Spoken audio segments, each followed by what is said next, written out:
මේ වසඹ ශ්‍රී ලංකාවේ වෙසෙන අවසාන මහා දළ ඇතුන්ගෙන් එකෙක්. ශ්‍රේෂ්ඨ ශ්‍රී ලාංකික රජුගේ නමින් හඳුන්වන ඔහු තවත් සුළු කාලයකදී අපට ඉතිරි වන එකම දළ ඇතාද විය හැකියි. සියවස් ගණනාවක් තිස්සේ අලි ඇතුන් අපගේ ආරක්ෂකයන් මෙන්ම අපගේ ප්‍රෞಢත්වයේ හා බලයේ සංකේතය විය. අපගේ අභිමානය විය. නමුත් දැන් අපි ඔවුන් මරා දමමින් සිටී. එයත් අහම්බෙන් නොව එයට අනුබල දීමෙන්. සෑම වසරකම විදුලි සැර වද්දවා වෙඩි තබා වසවිසදී අපි අලි ඇතුන් සිය ගණනක් මරා දමමින් සිටී. හක්කපටස්කෑ සමහර අලි ඇතුන් වේදනාවෙන් කෑගසමින් මිය යති. ඔවුන්ගේ හොඬවැල් උපකාර ඉල්ලමින් අප වෙත දික් වුවත් වගගේ යුත්තන් තවමත් නිහඬයි. සමහරවුන් නිහඬවම නික්ම යයි. ඔවුන්ගේ සිරුරු හිරිලේට කුණු වී පොළොවට දි รา පත් වේ. මේ ඔවුන්ගේ ඛේදවාචකයක් පමණක් නොවේ. මේ අපේද ඛේදවාචකයක්. මරා දමන ලද සෑම අලියෙකුටම සමානව මිනිස් ජීවිතයක්ද අහිමි වී තිබේ. පවුලක් විනාශ වී ඇත. මරබියෙන් තැතිගත් ගමක් තිබේ. මේ යුද්ධයේ ජයග්‍රාහකයන් නොමැත. සොහොන් පමණක් ඉතිරි වේ. අපි කොහොමද මෙතනට ආවේ? එක් යුගයක අලි ඇතුන් මේ රටේ ශාස්ත්‍රීයව ජීවත් වුණා. ගෞරවය, පරිසර සමබරතාවය ඔවුන්ට නිදහසේ ගමන් කිරීමට ඉඩ සලසා තිබුණා. නමුත් පසුව අපි ඔවුන්ගේ ඉඩම් අත්පත් කරගත්තා. ඔවුන්ගේ වනාන්තර කපා දැමුවා. ඔවුන්ගේ අලිමංකඩවල් හරස් කර ගොවිපළවල් දැම්මා. නිවාස හැදුවා. ඔවුන් අපේ ගොවිපළවලට නැවත බලහත්කාරයෙන් ඇතුල් වී ආපසු සටන් කළ විට අපි ඔවුන් සතුරන් ලෙස හැඳින්වුවා. මේ වසම වැනි ඇතුන් ඔවුන්ගේ වර්ගයේ අන්තිමයන්. අද වන විට වනයේ ඉතිරි වැය සිටින්නේ 200කටත් අඩු සංඛ්‍යාවක්. දඩයම්කරුවන් අත්දැල සඳහා ඔවුන් දඩයම් කරනවා. ගොවීන් ඔවුන්ගේ ශක්තිය නිසා ඔවුන්ට බිය වෙනවා. අපේ නායකයන්ද තවම ප්‍රශ්නය නරඹමින් සිටී. එකිනෙකා සමග විවාද කරයි. නමුත් කිසිවක් නොකරයි. ඔවුන් අපට පවසන්නේ ඔවුන් මේ ගැන සැලකිලිමත් වන බවයි. නමුත් නීතිය කොහේද? ආරක්ෂිත ඉඩම් කොහේද? ඝාතනය කරන ලද අලි ඇතුන් සඳහා යුක්තිය කොහේද? වෙනත් ජාතීන් ඔවුන්ගේ අලි ඇතුන් ආරක්ෂා කරමින් ඉදිරියට යයි. අපිට බැරි ඇයි? ලෝ පුරාම ජාතීන් තම අලි ඇතුන් ආරක්ෂා කිරීමට නැගී සිට ඇත. ඔවුන් සටන් කර ඇත. ක්‍රියා කර ඇත. ඔවුන් ජයග්‍රහණය කර ඇත. නමුත් ශ්‍රී ලංකාවේ අපේ අලි ඇතුන් තවමත් මිය යමින් සිටී. අපේ ඇතුන් අතුරුදහන් වෙමින් පවතී. අපේ නායකයන් තවමත් නිහඬව බලා සිටී. කෙන්යාවේ දඩයම්කරුවන්ට තවත් අවස්ථාවක් නොලැබේ. අලියෙකු මරා දමන කෙනෙකුට ජීවිතාන්තය දක්වා සිරදඬුවම් නියම වේ. එම ප්‍රජාවන් තවදුරටත් වනජීවීන්ගේ සතුරන් නොවේ. ඔවුන්නේ ආරක්ෂකයන්. එහි අලි ඇතුන් සමෘද්ධිමත් ලෙස වර්ධනය වෙමින් පවතී. ඉන්දියාව ඔවුන් නිදහසට කරුණු නොකිය අලිමංකඩවල් නැවත නිර්මාණය කරා. දැන් මේ යෝධයන් වනාන්තර අතර නිදහසේ ගමන් කරනවා. ගොවිබිම් ආක්‍රමණය කරන්න පෙළඹෙන්නේ නැහැ. ගම්මානයත් ආරක්ෂිතයි. අලි ඇතුන් සුරක්ෂිතයි. සැබෑ සමබරතාවය මෙයයි.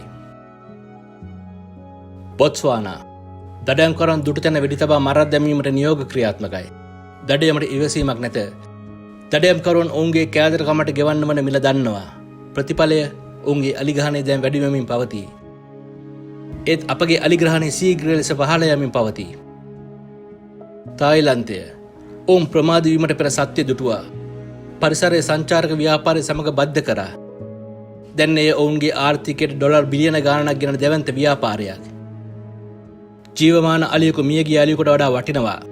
ලේ සල්ලි වෙනුවට ඔවුන් මිනිසුන් සහ අලි ඇතුන් එකට සමෘද්ධිමත් වන අනාගතයක් තෝරාගත්තා. මෙම රටවල් ක්‍රියා කරා. ඔවුන් සටන් කළා. ඔවුන් දිනුවා. අපි අසාර්ථක වන්නේ ඇයි? අපේ නායකයන් තවම නිදහසට කරුණු කියන්නේ ඇයි? ලෝකයක් බලා සිටියේදී සෑම වසරකම අලි ඇතුන් 300කට අධික ප්‍රමාණයක් මරා දැමීමට අපි ඉඩ දෙන්නේ ඇයි? විසඳුම් පැහැදිලි. විසඳුම් අපි දන්නවා. ලෝකේ ඒවා සාර්ථකව ක්‍රියාත්මක වන බව ඔප්පු කර පෙන්නලා තියෙනවා. ඉතින් මේවා මේ රටේ සිදු නොවන්නේ ඇයි?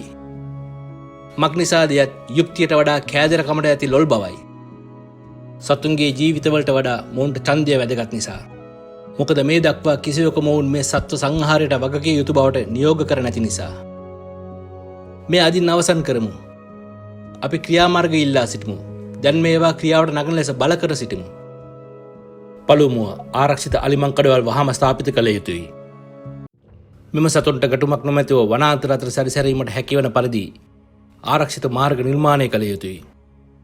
දෙවනුව දඩයම්කරුවන්ට ජීවිතාන්තය දක්වා සිරදඬුවම් නියම කළ යුතුයි. තවත් අනතුරු ඇඟවීම් නැත. තවත් අල්ලස් නැත.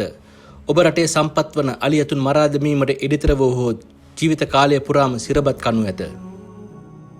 තෙවනුව සිරස් ගොවිතැන් ක්‍රම සහ නිසි ඉඩම් ප්‍රතිසංස්කරණ ක්‍රියාත්මක කළ යුතුයි.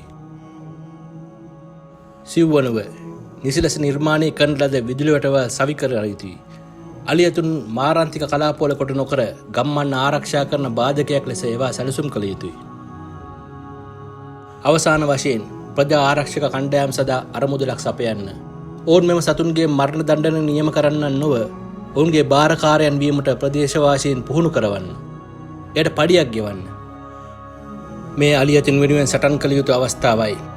අප කිසිවක් නොකළහොත් වසර 10කින් ශ්‍රී ලංකාවේ අලියතුන් වඳ වී යනු ඇත. අපේ දරුවන්ට මේ සද්දන්තයන් දකින්න වෙන්නේ පින්තූර වලින් පමණි. අපේ පන්සල්වල අලියතුන්ගේ පිළිම තියේවි. නමුත් ජීවමාන අලියතුන් නැති වී යනු ඇත. මේ අලින්ගේ සටනක් පමණක් නොවේ. එය ඔබෙත් මගේත් සටනක්. එය ශ්‍රී ලංකාවේ ආත්මය හා බැඳුණු සටනක්. අපි ඔවුන්ට නිහඬව මිය යාමට ඉඩ නොදෙමු. මේ පණිවිඩය ඔබේ මිතුරන් සමග බෙදා ගන්න. අපි ප්‍රමාද වීමට පෙර නැගී සිටිමු. මේ අසරණයන්ට කතා කළ නොහැක. නමුත් ඔවුන් වෙනුවෙන් අපට පුළුවන්. ඔබත් ඔවුන් වෙනුවෙන් කතා කරනවාද?